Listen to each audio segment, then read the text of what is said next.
Hello everyone, my name is Jamin. Thanks so much for visiting my channel. In this video, I'm working with a Lenovo ThinkPad L14. This will be the Gen 5 Intel model. I'm going to show you how to get inside, access your battery.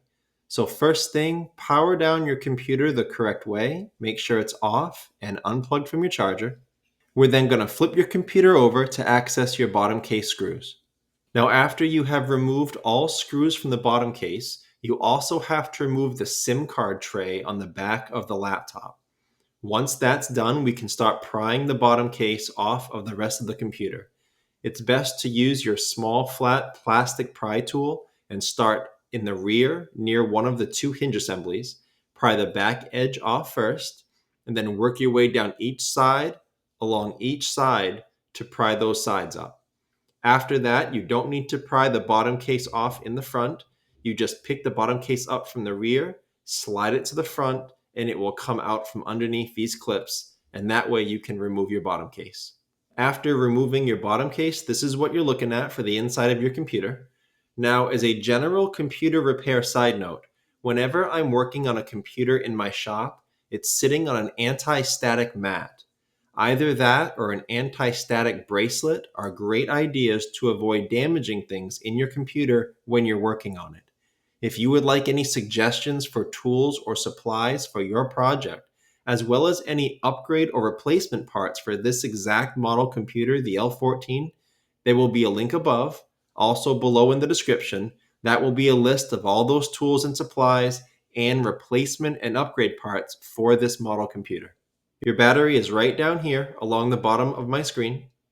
Most of you stock will have the 46.5 watt hour battery, but this is upgradable to a 57 watt hour battery if you want to do that. This is also an 11.31 volt battery, and there's a couple different part numbers you can find it under. I will have all that information below in the description if you're looking for your own replacement, but I will also try to include a replacement option below in that link I told you about with all the tools and replacement parts for this computer. It's held in by 3 screws, and it plugs into the motherboard here near the green arrow. Now, in order to get this out, try not to pull on wires or cables. This goes for any wires or cables in a computer. You can damage them, or sometimes if you pull too hard, they can come right out of the plug. So if at all possible, just put force on the plug itself.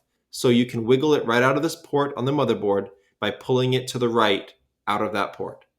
And I guess the last thing to mention about this kind of operation, if you are here because your laptop is not turning on, your battery could be bad and you may need to replace it. However, most laptop computers should still turn on and function with a bad battery as long as the charger is plugged in. So if your computer won't turn on even with the charger plugged in, there could be something else wrong. I will have a video tutorial link above and also below in the description. It'll show you the troubleshooting process to find out why a laptop is not turning on and how to fix it. But that's the end of this video, how to get inside a ThinkPad L14 and access your battery. Thanks again so much for watching. Please remember to like and share if this helped you out, if you think it can help someone else out. And feel free to subscribe if you enjoy DIY computer content like this, or if you just want to keep me on hand to answer any of your future computer questions. I do try to answer all questions throughout my channel at least a couple times a day. Also, feel free to check out the related links section below in the description. From time to time, I do try to add things in there that I think will help you with your general computer life, make it more productive, more enjoyable. So thanks again for watching, everyone. I look forward to seeing you on my next video.